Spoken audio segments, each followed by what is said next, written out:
I am utilizing the Bit Integrations plugin to establish a connection between these two platforms.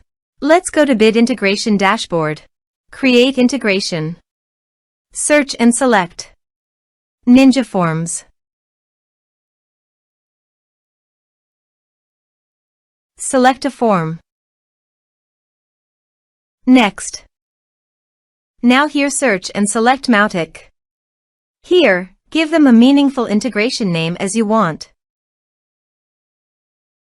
To get API key and secret key, go to Mautic Dashboard. Click gear icon in the top right side corner, then click API credentials. Now click New button. Select OAuth 2 in Authorization Protocol. Here, give a meaningful API name as you want. Now navigate the integration page and copy the redirect URI. Paste it here. Now click the Save.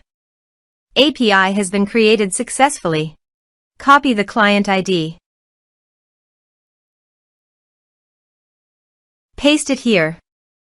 Copy the client secret. Paste it here.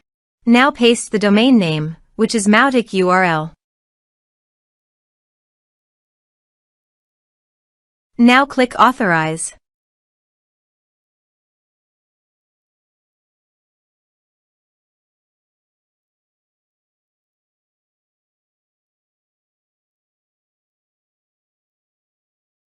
Authorization is successful. Click Next. Now map the field.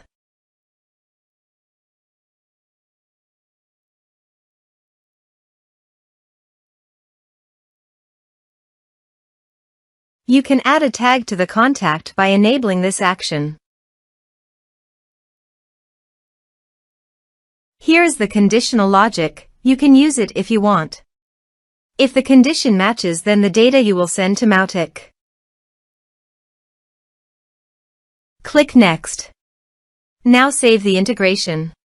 Go to the Ninja Forms page and fill in the form.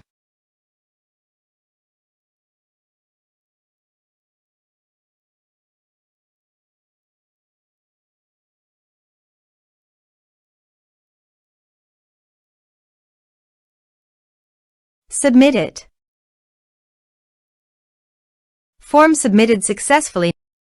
Now navigate Mautic page and click the contact. Here is the data that came into Mautic through the integration. Thanks for watching.